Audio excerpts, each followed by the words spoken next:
Assalamualaikum warahmatullahi wabarakatuh. Jirtu ilmaan Oromoo bakka jiraattan.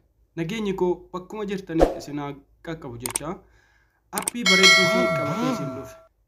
Appii ajaa'ibaa Feesbuukaa, Yuutuubii, sooshaal miidiyaa hundarraa appilikeeshinii viidiyoo daawulood ittiin godhattan isinii qabadhee dhufe.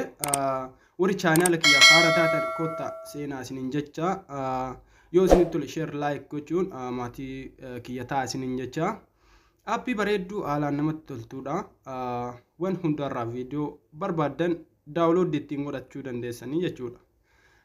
Akkasii warri chaanaala kiyya haara taatan kottaa seenaa isiniin jecha yoo isinitti tole share like jechuun nu jajjabeessaa isiniin jecha asumaan gara barnootaa. Okay, obboleeyyan kiyya appiin isa kana baay'ee haalaan namatti tola. Pilaastoorijii keessattis ni argama. Vidimeedi jettanii asirratti yoo barreeffattanii akkanatti baay'eetu isinii dhufa jechuudha. As keessa kan isinitti tole buufachuu ni dandeessu jechuudha. Garuu immoo oriijinaal isaa telegiraama kiyya jala isinii kaa'ee jira. Telegiraama kiyya jala seenuudhaan daawwadhaa isiniin jedha. Achuma daawulood illee achuma irraan kan godhattanii jechuudha. Telegiraama kiyya jala seentanii. Kunoo asitti isinii kaa'ee jira jechuudha. Raayitiin kennine dhiifama. Fakkeenyaaf kunoo appii wayii maxxanseen ture akkana isinii fidaa jechuudha. Appii kana qubaan gisee takka akkana gattuuttanii install bakka jettu gootanii gabbuufachuu ni dandeessu jechuudha haala salphaadhaan. Asumaan appii kana keessa gisee takkaaf ni seenna. Baay'ee salphaadha, baay'ee namatti tola. Appii garaagaraa waan barbaadan as keessaa gadi buufachuu ni dandeessu jechuudha. Waan isinitti tole waan das isin jedha jechuudha.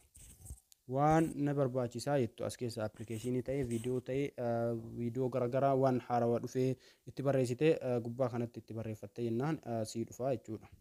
Akka ajaa'ibaatitti asirra mallattoo saarchii jedhu kanarratti sirboota barbaadanis itti yoo barreeffattanii gadi buufachuu dandeessanii jechuudha. Asumaan yoo gadi buufattan immoo bakka kanatti isinii galaa jechuudha. Bakkattii tana ni argitanii mallattoo daawuloodii ofirraa qabdu tana isii keessaa gadi tuqxanii azala isinii tarraa jechuudha. Kanneen jalatti isinii tarraa jechuudha. Kanneen jalatti okay. Azala isinii tarraa asumaan duubatti deebi'ee YouTube irraa akkamitti gabbuufannaa Facebook irraa yoo jettanii baay'ee salphaadha. As keessa waan barbaadanis buufattan. Okay, YouTube irra seenee isin mul'isa jechuudha. Okay, YouTube keessa seeneera obsaan eeggadha obboleeyyan kiyya. Okay, obboleeyyan kiyya raayyaa kana gadi buufadhaa jedhu kanumatti irratti gadi dha'ee asitti mallattoo sheerii kana naa fidaa jechuudha. Erga akkanatti irra dha'ee baay'ee salphaadha. Amma asitti bakka kanatti jechuudha. Kunoo mallattoo sheer jettu tana gisee takkaaf yoo gadi cuqaaste isii tana jechuudha.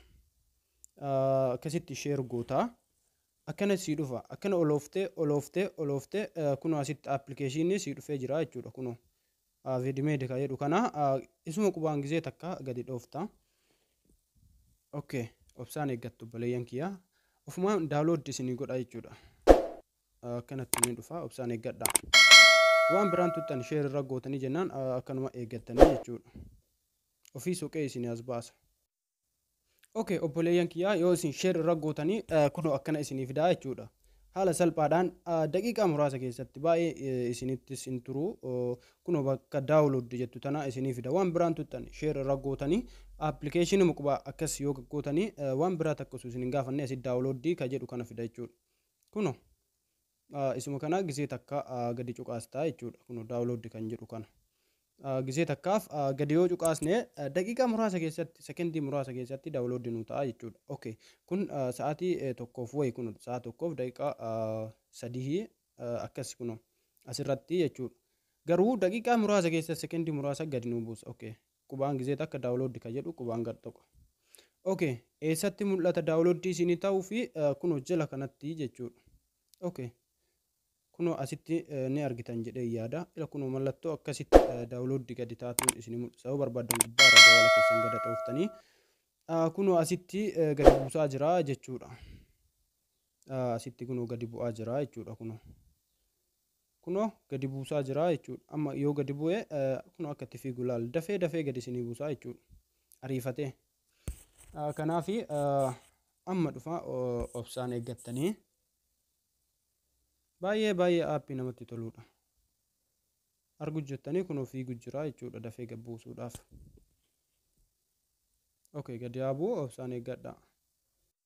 Okay, obboleeyyan kiyya gadi bu'ee nu dhumatee jira jechuudha. Okay, gubbaarraa akkas yoo gadi xoofne kun asitti daawunloodiin dhumatee jira jechuudha. Kompiliitii jedhaa jira. Amma isa yoo akkasi gattuunne qaxxitaa gaaleerii keenya keessa nu fidaa jechuudha. Kun bakka amma isiniin jedhetti gadi bu'eera jechuudha. Okay, obboleeyyan kiyya kun gadi bu'ee jira akkuma arguu jettanii qubaan gadi dhoofne nu taphataa jechuudha kun. Akkana qubaan bal'ifattanii jechuudha. Ayyaa bamichaa. Akkanatti itti fayyadamaa isiniin jedha. Kun gadi buuseera isaa tokko. Yoom karaarraa maynaa yoo sibira damleessa keenya dhaynaa atiin beeku. Akkasitti itti fayyadama Facebook irraayis akkuma amma isiniin jedhisanii viidiyoo nama sanii share gootanii jala isaan akkana isa xooftanii irraa buufattanii warra haaraa chaanaalii kanaaf taatan subscribe share godhuun baay'ee tokko nu jajjabeessa. Viidiyoo garaagaraa waan barnoota qabu isin barsiisuuf qopheedha. Waan beekurraa jechuudha waan takka waan rakkoo hin qabne yookaan itti amanu malee isiniif maxxansu jechuudha viidiyoo. Akkasii obboleeyyan kiyya assalaamu alaikum warahmatullahi wabarakatuh. Aappii kanarra akka itti fayyadamtan baay'ee abdii guddaa qaba. Akkasitti itti fayyadamaa isiniin jedha.